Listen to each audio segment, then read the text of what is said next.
오늘은 창세기 25장입니다. 저는 어떻게 좀 오늘 25장의 제목도 미리 생각해봤어요. 어떤 제목이냐? 제 생각에는 오늘 이 에서와 야곱의 이 성격이 참 MBTI 같다 라는 느낌이 들었어요. 그래서 에서는 뭔가 좀 ESFP 느낌이 난다. 밖에 나가는 거 좋아하고 좀 기분파가 좀 있고 그리고 계획이 별로 없다.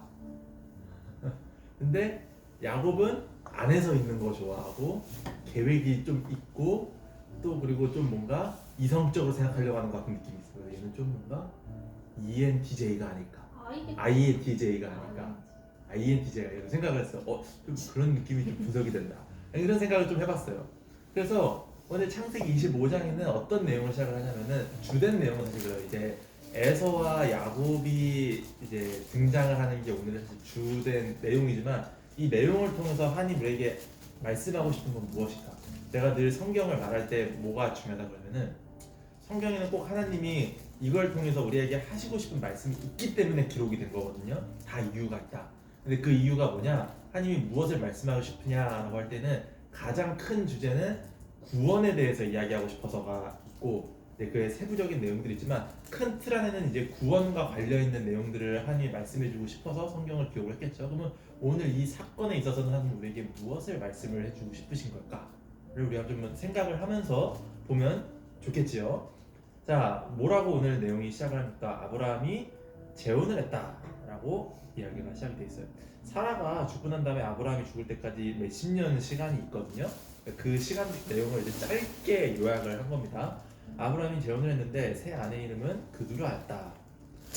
그녀는 이제 이런 자녀들을 낳았는데 이제 그 자녀들에 대해서 이제 주요한 것들만 이야기하고 있습니다. 우리가 이제 여기서 이름 알아볼 수 있는 사람들은 누가 있죠? 미디안, 예를 들어보면 민족의 이름들로 이제 볼 수가 있겠죠. 또 누구 있습니까? 드단의 후손은 하면서 3절에 아수르사라. 그리고 이제 쭉 나오면은 쭉 내려가다 보니까 이제 이런 자녀들이 탄생을 했다. 이걸 보면서 하나님이 왜 성경에 이 자녀들에 대한 이야기를 쓰셨을까? 라고 하면은 왜 하나님이 쓰셨을까요? 자녀들이요. 사실 얘네들 중요하지 않다고 볼 수가 있거든요. 왜 기록이 되었을까요? 구원과 대체 무슨 연관이 있었을까? 하나님이 왜 쓰시고 싶으셨을까 이 내용을? 왜냐면은 하나님이 약속했던 게 하나가 있었거든요. 아브라함한테 약속했던 것 중에 아니 여러 가지를 약속했는데 하나가 있었어요. 후손이 하늘에 별같이 후손이 정말 많아질 거라고. 그리고 그 다음 약속이 뭡니까? 그리스도가 태어날 거다. 그 중에 첫 번째 약속 뭡니까? 후손이 정말 많아질 것이다. 에 대해서 실제로 이렇게 성취가 되었다는 걸 이제 보여드리려고 하는 거죠 하나님이. 이런 해서 이제 중동 이 아라비아 반도 이 중동 사람들의 대부분의 이제 조상이 되었다라고 이제 이야기를 하고 있는 거예요. 모두 아브라함의 자녀들을 위했다. 그런데 아브라함은 자신의 모든 소유는 이삭에게 주었다 라고 이야기를 했어요. 그는 아직 살아있을 때에도 첩들에게 얻은 자식들에게도 재산을 나누어 주기는 했어요. 나누어 주긴 했으면 아브라함은 부자였으니까 나누어 주었으나 이들은 어떻게 대처를 합니까? 아브라함이 아직 살아있었음에도 불구하고 가나안 땅에서 내보냈어요. 동쪽 땅으로 보냈다. 가나안 땅은 그 지중해 쪽으로 붙어 있잖아요. 그러니까 예루살렘이나 뭐 이쪽 팔레스타인 쪽 지방이 아니라 더 동쪽. 그러니까 뭡니까? 진짜 뭐 이라크라든지 그 중동 아시죠 여러분? 그 중동 사막 있는 그쪽으로 아예 보내버린 거예요. 이 자녀들을. 그러니까 떨어져서 살게. 이것도 여러분 좀 유추가 되죠? 왜 이렇게 했는지? 왜 이렇게 했을까요? 언약의 자손은 이삭 하나뿐이니까. 지난 시간에도 그 비슷한 내용들이 나왔죠. 이 일부러 분리를 했었잖아요 아브라함이. 그런 것과 같은 맥락으로 보면 됩니다. 이 이삭은 언약의 자손이고 이 이삭을 통해서 언약이 이루어질 거기 때문에 이 이삭이 어떤 방해를 받지 않기를 원한 거예요. 하나님과 어떤 관계에 있어서. 그래서 이렇게 분리를 시켰다라고 볼 수가 있겠죠. 그리고 또 뭡니까? 아들 이삭과 서로 떨어져 살게 했다라고 이야기했어요. 아브라함이 이제 죽습니다.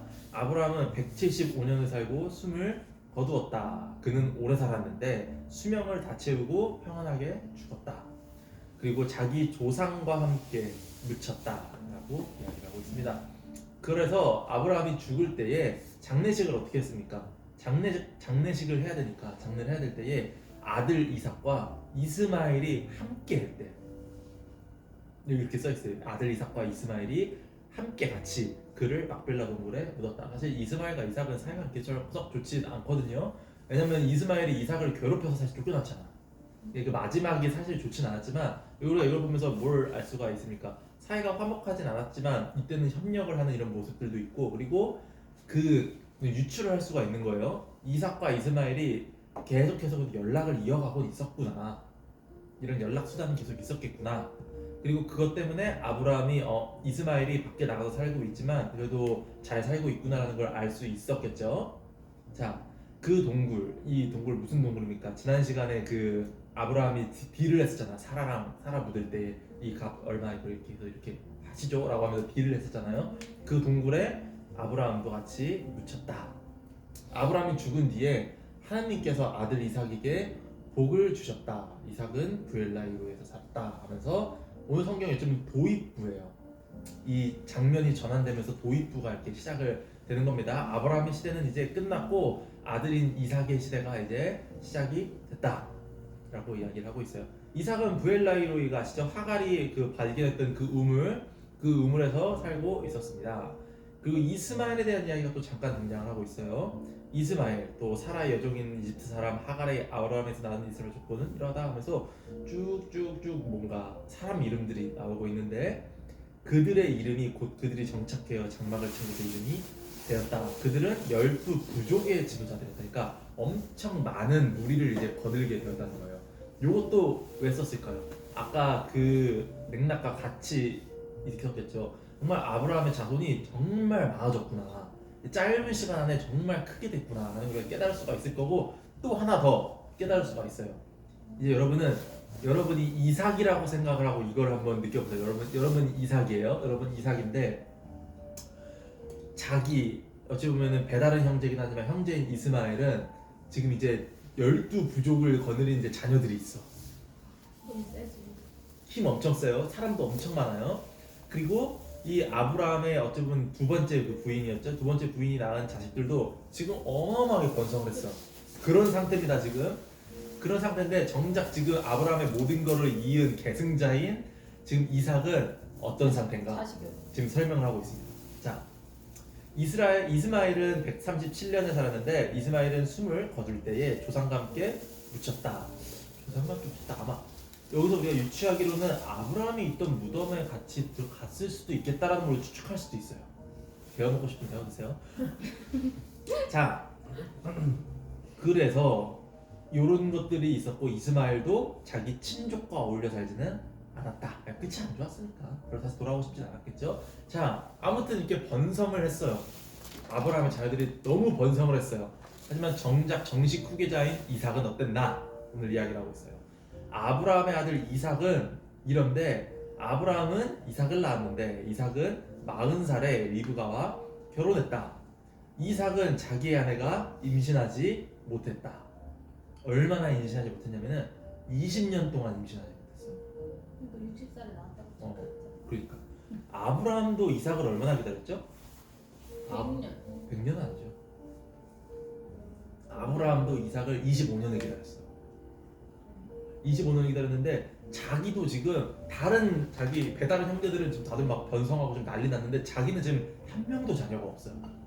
그러니까 지금 이삭의 이 마음은 아주 싱숭생숭했을 거야, 아브라함처럼. 그런데 아브라함은 이럴 때 어떻게 행동했습니까? 이스마엘을 할 때 자기의 생각으로 실수를 해요. 그래. 자기 아내랑 같이 지금 하는 거 좀 너무 오래 걸리는데 우리가 좀 해결 좀 해봐야겠다. 그러면서 자기 힘으로 뭔가를 좀 하려고 했어요.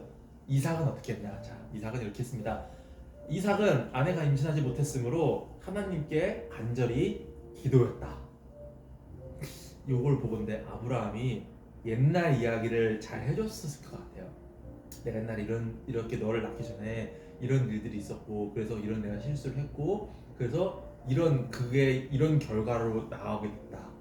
그래서 이삭이 그거를 정말 가정 가운데서 잘 믿음의 교육을 받지 않았을까 생각을 해봅니다. 자, 그래서 하나님이 그의 기도를 들어주셨다. 리브가가 임신하게 되었다. 자, 20년 동안 임신하지 못했다는 건 사실은 오늘날의 기준으로 볼 때에도 내가 아이를 낳고 싶은데 20년 동안 임신하지 못하면은 사실은 오늘날에도 정말 이거는 뭐 그냥 끝장난 거거든요. 내가 뭐 예를 들어 정말 빨리 해서 20대 중반부터 임신하고 싶었는데 이제 40 중반 됐다고 생각해봐. 거의 그 정도 느낌이야. 진짜 끝났다. 이런 느낌이 될 정도의 수준인데, 자, 근데 이삭이 하나님이 그의 기도를 들어주셨다. 근데 이 이삭은 사실은 오늘날보다 더 좀 상황이 심각했거든요. 왜냐면 이 당시에 히브리인들은 임신하지 못하는 건 하나님의 저주라고 생각을 했어요. 왜냐? 하나님이 이 히브리 사람들에게 있어서 하나님은 무엇보다 우리도 하나님을 생각하면은 여러 모습들이 있잖아요. 사랑의 하나님, 자비의 하나님, 뭐 공의의 하나님, 우리 하나님에 대해서 이런 칭호를 붙이잖아요. 히브리인들에게 있어서 가장 중요한 하나님의 모습은 생명의 하나님이에요. 그러니까 생명을 주시는 분, 또 생명 그 자체, 이게 중요했어요. 근데 그렇기 때문에 우리 가정에 아이라는 새 생명을 주지 않는 거는 하나님의 저주라고 생각을 했어요. 반대로 아이가 많은 거는 하나님께 축복받은 거라고 생각을 했어요. 그러니까 이삭은 지금 자기의 배달한 정작 언약 밖에 있는 자기의 형제들은 하나님의 축복을 너무 많이 받는 것처럼 보였을 거야. 근데 정작 자기는 아브라함이 맨날 얘기해서 너가 내 정식 구겠다, 하나님이 너를 택하셨다 이렇게 이야기하지만 정작 자기에게는 하나님이 관심이 없는 것 같고 자기의 복을 주지 않는 것 같고 오히려 저주를 내리는 것 같고 이런 마음이 있었을 겁니다. 그럼에도 불구하고 아브라함과 같은 실수를 저지르지 않았다. 오히려 하나님께 기도했다. 그래서 하나님이 그의 기도를 들어주셔서 임신하게 됐습니다. 그래서 한 방에 두 명을 줬다. 자, 태 속에서 아이들이 얼마나 뒤척이고 발길질을 해다든지 라고 있습니다.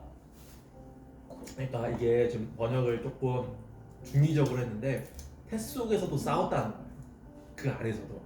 그래서 리브가가 걱정을 하죠. 계속 이런 식이면 어찌 살까? 여기에는 몇 가지의 의미가 있을 거예요. 첫 번째로는 아이들이 지금 사실 아들 둘 쌍둥이가 계속 난리치고 있으니까 첫 번째로는 힘들어. 본인이 그러니까 육체적으로 힘들어. 두 번째로는 이 당시에는 오늘날처럼 의학적으로 발달이 안 됐기 때문에 정말 20년 만에 임신을 했는데 그렇지. 잘못되면 어떡할까? 쌍둥이 아닌지도 모르고 잘못되면 어떡할까? 이런 걱정도 있을 거예요. 또 뭡니까? 이 이삭으로부터 그런 이야기 계속 들었을 거야. 우리가 언약의 후손이다. 우리 애를 통해 언약의 계승됐다는데 벌써부터 애들이 이렇게 싸우니 하나님이 정말 우리를 통해서 약속을 이루어주는 게 맞는 걸까? 하는 어떤 그런 영적인 두려움도 사실 있었을 거예요. 리브가가 정말 혼자서 고뇌를 많이 했을 것이다 라는 걸 우리가 좀 추측을 해볼 수가 있습니다. 그래서 걱정을 했어요. 근데 리브가는 어떻게 했나? 참 아브라함 부부와 좀 달라요. 이 이삭 부부는. 리브가는 이렇게 했습니다. 하나님께 어찌된 일인지 물어봤다. 걱정이 있을 때 하나님께 먼저 리브가가 물어봅니다. 하나님이 말씀해 주셨어요. 너의 태 속에 너 사실 그거 쌍둥이인데 그 두 쌍둥이가 너 몸속에 있을 때도 지금 싸우고 있잖아. 근데 앞으로도 싸울 거야. 그런데 형이 동생을 섬기게 될 거다. 다른 말로는 동생이 그 싸움에서 이기게 될 거다 라고 이야기를 했어요. 그냥 우리가 볼 때는 그냥 동생도 잘 살겠구나 라고 생각했는데 이 당시에는 첫째라는 게 정말 중요했거든요. 왜냐면 첫째는 이런 권리들이 있어요. 첫 번째로는 뭐냐? 첫째는 이 가문을 이끌어갈 수 있는 권리가 있어요. 그러니까 그 자기의 모든 친척들과 가족들의 가장이 돼요. 첫째는. 그리고 유산을 받을 때도 다른 사람들보다 2배로 받아요. 그리고 하나님과의 관계에 있어서도 그 언약을 계승할 수 있는 권한을 장자가 가지고 있어요. 그렇기 때문에 장자가 사실은 훨씬 어마어마한 대상자인데 동생이 장자를 이기게 될 거라고 하니까 리브가가 이거 좀 심각한 문제인데? 좀 집안 싸움 나기는 쉽게 가면 우리 재벌가에서도 형제의 난이 막 일어나잖아. 이거 한번 일어나겠는데? 리브가가 생각을 했겠죠? 우리가 리브가가 이거를 말을 안 합니다. 이삭한테도 말을 안 해요. 자, 그래서 이거를 볼 때에 사실은 우리가 볼 때에는 인간적인 관점, 사실 오늘날에는 별 생각 없지만 이 당시 고대인들의 관점으로는 불합리하다라고 느껴졌을 거예요. 이거 왜 이런 일어날까? 뭐 이런 일들이 나에게 일어날까? 불합리하다라고 생각을 했지만 여기서 우리가 알아야 되는 건 뭐냐? 이 하나님을 우리가 볼 때에 대해야 될 첫 번째로 중요한 부분이 나옵니다. 뭡니까? 하나님이 이 모든 우리의 인생에 크고 작은 것을 주관하신다. 쉽게 하면 뭡니까? 하나님에게 주인된 권리가 있다. 우리 인간은 그거에 있어서 다른 것밖에 할 수가 없다. 나중에 바울이 이 구절을 보면서 뭐라고 하냐면은 그 방금 얘기했던 정말 유명한 그 신학 사상을 말해요. 하나님의 주권. 이게 바울이 얘기했던 거거든요. 요 구절을 보면서 하나님에게 주권이 있다.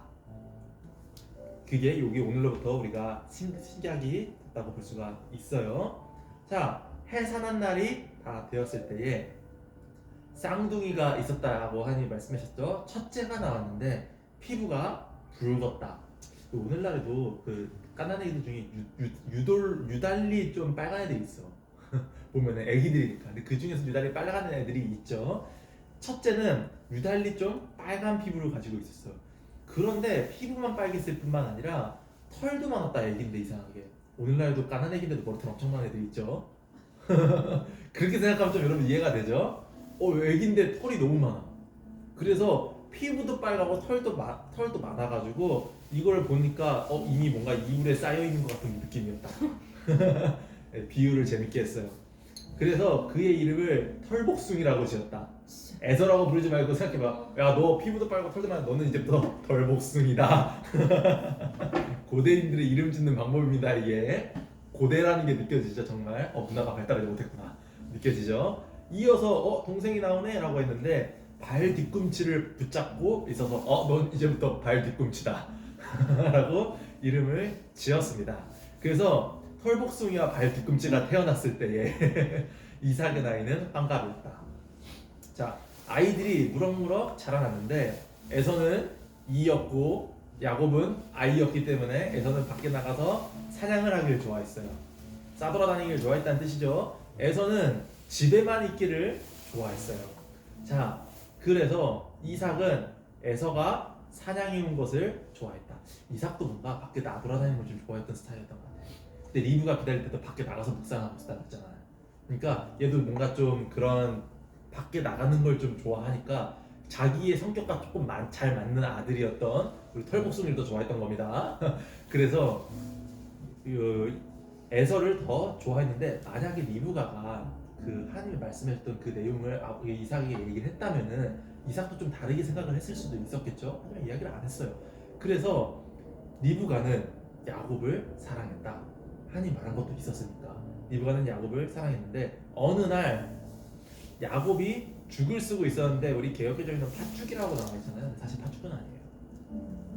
팥죽은 아니고 이 무슨 콩죽인데 이 콩이 뭐냐 렌틸 콩이라고 그 동그랗게 생긴 콩이 있는데 그 콩이 종류가 많은데 그 렌틸 콩이 색깔이 다양한데 그 중에서도 이제 빨간색 색깔을 가진 애들도 있어요. 그래서 그거를 가지고 이제 우리 그 여러분 서양식 스튜 아세요? 서양식 스튜? 좀 묽게 해가지고 막 야채 같은 거 막 건더기 있고 그런 거를 끓인 거예요. 그러니까 빨간 콩을 넣고 양파도 좀 넣고 쌀도 좀 넣고 해가지고 죽보다 사실 스프나 스튜에 가깝다. 그런 걸 끓이고 있었어요. 그러니까 노림수가 있는 거야. 지금 계획을 하고 있어. 지금 이 야곱이 저 장자권 내가 좀 탐나는데 생각을 해서 철저하게 지금 계획을 딱 세운 거예요. 자, 계획을 딱 세우고 에서가 돌아오니까 에서가 딱 말했어. 야, 너 뭐 했냐? 야, 저거 뭐냐? 물어봤어요. 그랬더니 그것 좀 나 좀 나눠줘라. 나 좀 주면 안 돼? 라고 이야기했어요. 근데 여기서 사실은 이 야곱이 좀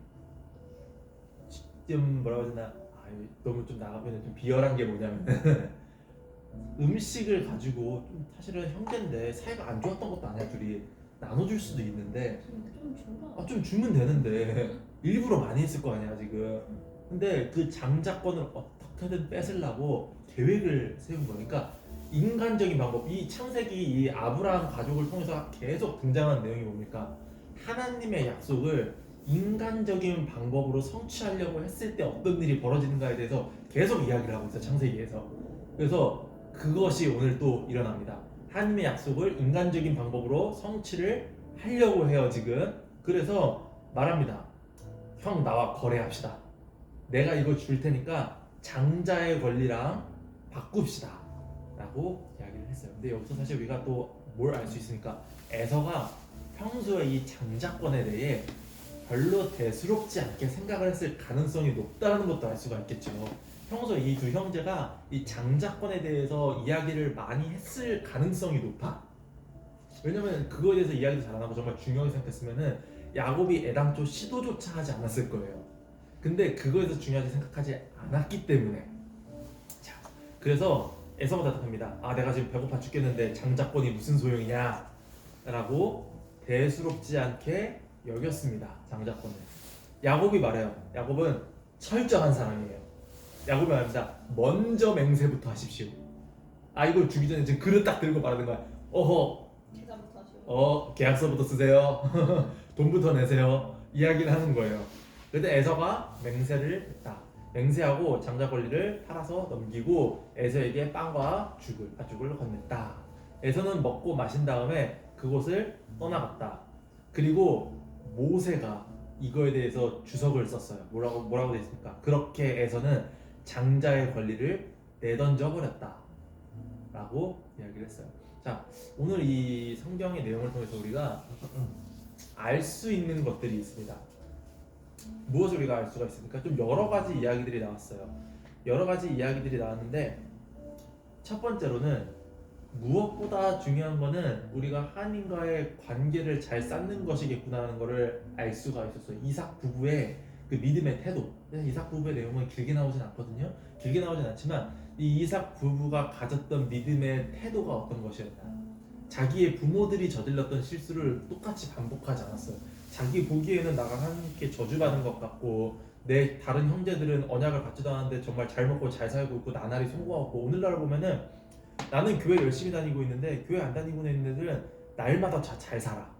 걔들이 더 세상에서 성공하는 것 같고 걔들은 일요일에 우리는 교회 나와서 이렇게 뭐 이러고 있는데 걔들은 일요일에 돈 잘 먹고 잘 사니까 맨날 해외 나가서 놀고 있고 좋은 데 가고 맨날 오마카세 먹고 근데 우리는 뭐 교회 나가야 되고 돈은 다 돈대로 내고 막 우리는 뭐 나날이 안 되는 것 같아.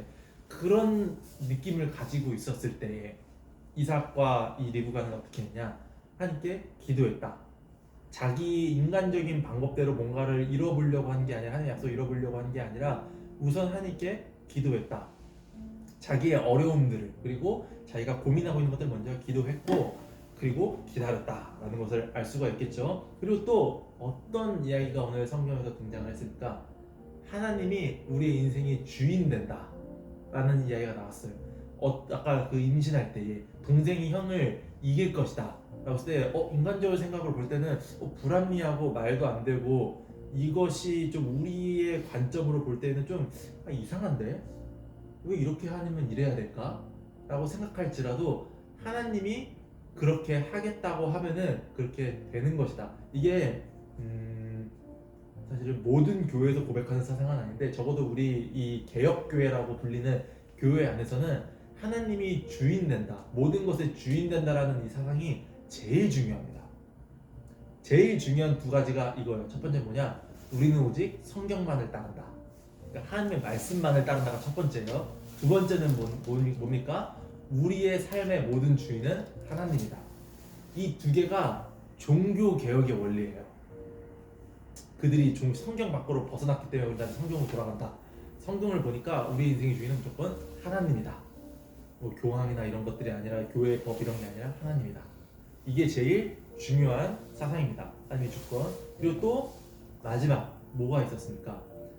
하나님과의 어떤 약속보다 또 하나님과의 신앙의 그런 관계보다 내가 지금 당장 하고 싶은 것이 먼저였던 사람들이 어떻게 되는가에 대해서 이 에서와 야곱을 통해서 오늘 이야기가 나오고 있어요. 자, 에서는 어떻게 했죠? 에서는 이 장자권에 대한 이야기를 이 이삭한테 충분히 들었을 거예요. 장자가 앞으로 그러니까 할아버지가 말씀했던 그 언약을 잇는 그 대상이 주인공이 될 것이다라는 것을 이삭이 매일같이 이야기를 했을 거예요. 그럼에도 불구하고 이 에서가 어떻게 행동합니까? 그 장자권에 대해서 대수롭지 않게 생각을 했다. 하나님과의 그런 관계, 하나님과의 신앙의 모습을 대수롭지 않게 생각했다. 심지어는 그냥 이 스프 한 그릇에 팔아넘길 정도로. 그냥 오늘 생각하면 뭡니까? 우리로 대입을 하면은 주일에 교회 나가야 되는데 야 오늘 점심에 내가 고기 사줄게. 그럼 나 오늘 교회 안 가. 이런 느낌이에요 지금. 그거보다 사실은 더 무거우거든요. 자, 그렇게 대수롭지 않게 생각을 한 사람들이 어떻게 됐냐? 사실은 야곱도 똑같아. 하나님이 리브가가 내 생각에는 야곱 같은 이야기를 했을 것 같아. 너가 나중에 이렇게 될 거야. 자기 남편한테 얘기 안 하지만 야곱한테 했을 것 같아. 그렇기 때문에 얘가 어떻게든 장자권을 뺏고 싶었겠지. 아니면 욕심을 안 냈을 수도 있었겠지만. 근데 야곱이 자기의 어떤 하나님의 때를 기다리지 않고 자기가 이거를 인간적인 방법으로 어떻게든 성취하려고 하니까 어떻게 됩니까 나중에 이제 여러분 다 알아요. 야곱이 어떻게 되는지. 이때부터 도망 다니기 시작하죠. 몇십 년을 자기 삼촌의 집에서 착취당하면서 살아. 이런 결과를 맞게 된다. 인간적인 방법으로 뭔가를 이루려고 했을 때 둘 다 사실은 모습은 다르지만 하나님과의 올바른 관계보다 그냥 내가 하고 싶은 게 먼저였던 사람들. 사실 형제가 똑같아 둘이. 모습은 달랐지만 그런 사람들이 어떻게 되는가. 오늘 우리가 이 형제들의 모습을 보면서 생각을 해볼만 하죠. 신앙보다 내가 하고 싶은 것들이 더 중요할 때에 어떻게 될까 라는 모습들 같습니다. 자, 오늘 내용이 여기까지였습니다. 기도합시다. 하나님 감사합니다. 하나님 오늘 창세기 25장의 내용을 통해서 우리가 하나님과의 관계 또 하나님이 어떤 분인지 오늘도 알아갑니다. 하나님 우리가 무엇보다 우리 삶의 주인이 하나님이라는 사실을 기억하게 하여 주시옵소서. 그리하여서 언제든지 하나님의 때를 기다리고 비록 그 때가 지체될지라도 더디 보일지라도 하나님 내가 인내하고 기다리게 하여 주옵소서. 그리고 내가 무엇보다 내 삶의 고민과 걱정이 들 때에 그때를 기다리기 힘들어 지칠 때에 다른 방법으로 해결하려고 하는 것이 아니라 하나님께 먼저 내려놓고 기도하며 하나님께 위로받고 하나님께 기쁨을 얻을 수 있는 삶이 되게 하여 주옵소서. 그런 믿음의 사람으로 우리를 바꿔주시옵시고 또 에서와 야곱의 모습처럼 우리가 얻고 싶은 것이 있을 때에 하나님을 쉽게 내팽겨치고 버리는 것이 아니라 무엇보다 하나님을 믿는 그 믿음을 우리 삶의 우선순위로 생각하게 하여 주시옵시고 무엇과도 바꾸지 않는 강인한 믿음을 우리에게 허락하여 주시옵소서. 날마다 우리가 성장하는 사람들이 되게 하여 주시옵시고 그리하여서 성경 속에 우리의 믿음의 조상들처럼 믿음의 선배들처럼 우리도 그렇게 하나님 앞에서 신실하다 이름 받고 기뻐하며 훗날 하나님 볼 때에 기쁨과 즐거움과 자랑함으로 하나님을 만날 수 있도록 도와주시옵소서. 감사드리면서 이 모든 것들 예수님 이름으로 기도드렸습니다. 아멘.